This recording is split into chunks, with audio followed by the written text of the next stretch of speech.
basement of La Penta, it's WICR. Hello, Iona College. Welcome back to the WICR Morning Show. Ian Sachs and Jersey Joe moving along. We hit on MLB playoffs, we hit on college football, and we are moving into the NFL. Now, I apologize to everyone on the morning show, the listeners who aren't sports fans, but you know what? At the end of the day, sometimes you just gotta, when there's enough sports and it just takes everything to another level, you just gotta put that at the forefront. When you have a weekend that we did in sports, sports should dominate the show. I mean, here's the thing. Even if it wasn't just you and I today, Ian, I was like, man, I was looking through the news. I'm like, just none of this is as relevant as sports is. I mean, just there was nothing interesting enough where I was like, man, this is really worth talking about over all this other sports stuff. So you know what? My wish came true this morning. It was an all-sports morning show. And there we go. And let's jump into the NFL. Let's go. And last night you had the Sunday night football game. The New England Patriots, Tom Terrific Brady, was back on track, winning 43-17 against the Bengals. Now, Ian, I was kind of in the process of studying while watching this game, but it seemed like every time I looked up at my TV, the Bengals either turned the ball over some horrible way, or Tom Brady was making some unbelievable play. Somebody on the Patriots was making a huge run. I think I was a little worried. I mean, this was going to be a big overreaction. Everybody was going to be looking at the game last week against Kansas City and just go, oh my God, look at New England. New England's falling off. Tom Brady can't play anymore. I had a feeling this was going to be a big overreaction, and as it turned out, it absolutely was. As a Patriots fan, I was getting a lot of flack this week for, oh, the Patriots are done, Tom Brady sucks, he's old. And I was just saying to them, okay,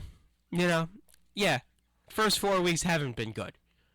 I'll admit that. The first 4 weeks as a Patriots fan was pretty rough by Patriot standards. Yeah. But I took it and I said, just wait. We'll be back on track. I know it doesn't look like we're there, but we'll be back on track. And, we are. And I remember, a few people I even joked about, and I said, just wait, we'll go 14-2 now. Hey, the unbelievable thing about the NFL now is, they were talking about it on Mike and Mike. You just never know anymore. Picking the games has become a game in itself because you think after what you've seen from Cincinnati and what you've seen from New England, how could you think a game like that would happen last night? It's unbelievable what we see in the NFL today because week to week, the things that change, it's just unbelievable. Yeah, I wasn't surprised at all that the Patriots won. I'm surprised the way they did it, dominating right? Yeah, fashion that they did. The way that, and especially, I think, wasn't Cincinnati coming off of a bye week? They were, and that was one of the reasons I'm usually a little weary of picking against New England at home, but I thought Cincinnati coming off the bye, that's a lot of time to prepare and rest up. Short week for New England. Short week for New England, too, yeah. But as Belichick said on Wednesday, I think, in his press conference, they're moving on to New England. They're moving on to Cincinnati. Yeah. 15 times. 15. I remember seeing the video. I think it was Wednesday night. It was like a question. We're on to Cincinnati. Next question. Something about Brady. We're on to Cincinnati. And then I remember like the last question in the sequence was like, because there was a lot of talk about Brady being benched and everything, and is this the end of Brady and everything? And so the reporters kept asking Belichick questions about Brady and how they're moving forward with him and everything. And he was just, stone-faced, typical Belichick, yep. Only to answering the bare minimum and saying, we're on to Cincinnati now. And I remember, like, the last question was just so funny. It was something like, now, moving on with Tom Brady, how are you preparing for Cincinnati? Like, that's not the exact question that it was, but it was something like that with knowing that Belichick would just deflect any questions with Brady and talk about Cincinnati. It was just like combining the two, and I thought it was so funny just the way that they had to change their questions so much just to maybe elicit a different answer than we're on to Cincinnati. We're on to Cincinnati. That's what you gotta love about Belichick. Those press conferences are just the best. Now I want to ask you though, the AFC East right now. I mean, even with the Patriots' slow start, maybe they build off of this and they kind of go in the right where they need to be. But I mean, look, things are open for them. I mean, you scared about Buffalo with Kyle Orton? You scared about the Dolphins, who are just one of the most inconsistent teams week to week? I can never figure them out. And then we see the wildfire with the Jets right now. The Sports Ball coming up at 11. I'm sure Big Shot Rob, huge Jets fan. I think he's got a lot to get off his chest. But Ian, why don't you give me your take on the whole AFC East? Not nervous about it at all. Yeah, for the Patriots. You shouldn't be. Not nervous about it at all. Patriots, I'm seeing maybe about 12-4. All the other teams around 500. Yeah, and I mean, let's go to the Jets though for a minute though. I mean, oh, I'd love to, Joe.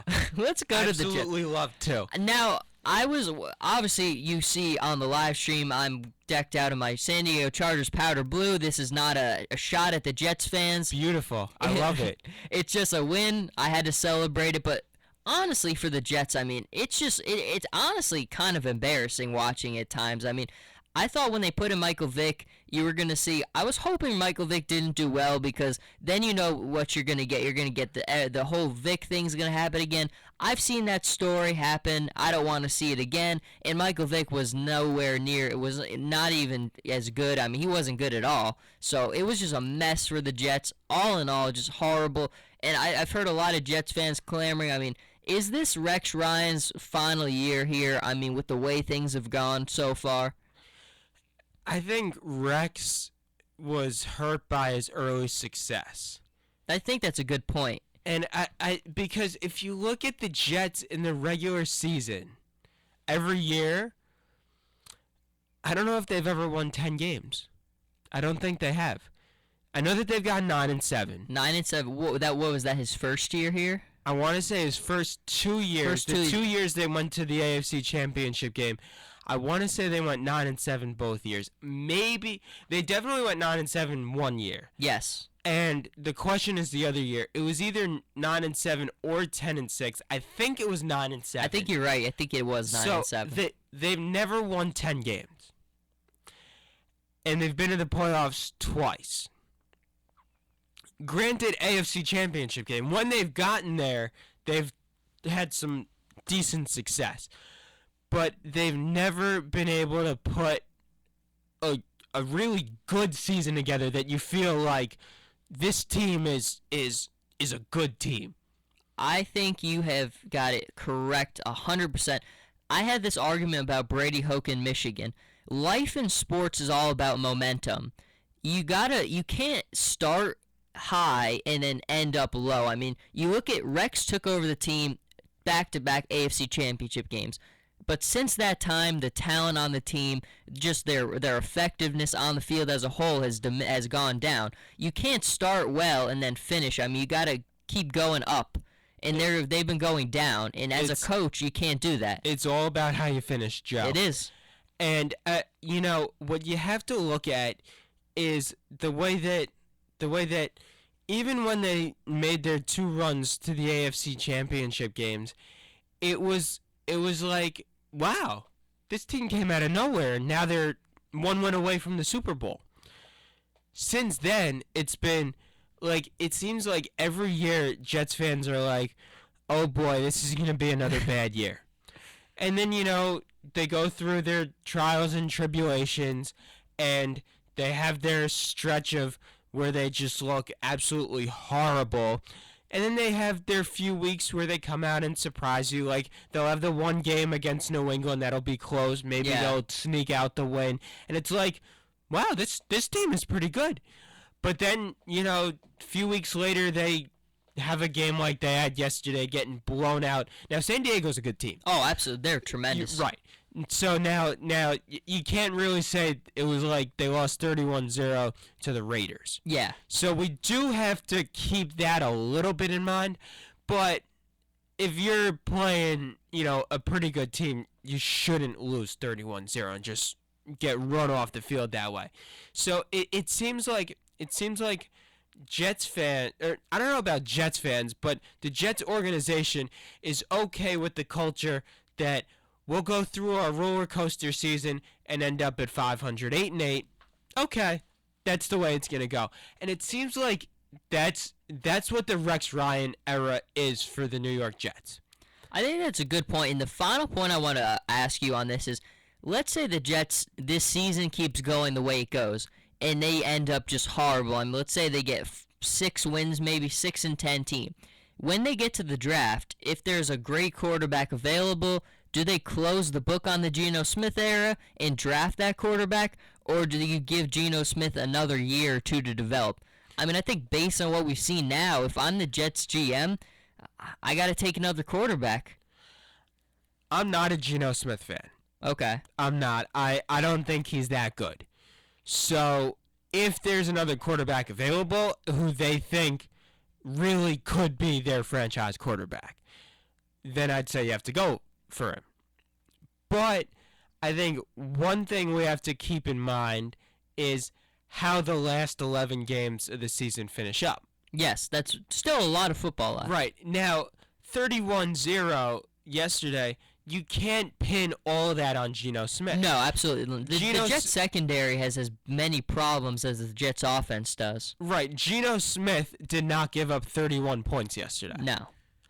So I think, let's say we keep going in this season and Smith stays as the starting quarterback and the Jets say average 17, 20 points a game, but just lose maybe 28-20 every week or something like that.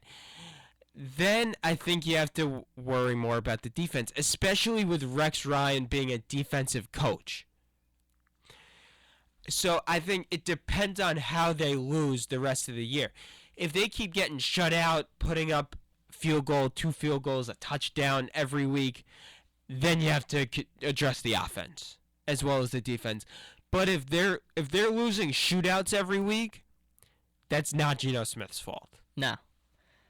Interesting points. I mean, look, for a Jets fan, it's rough. You got a lot of questions.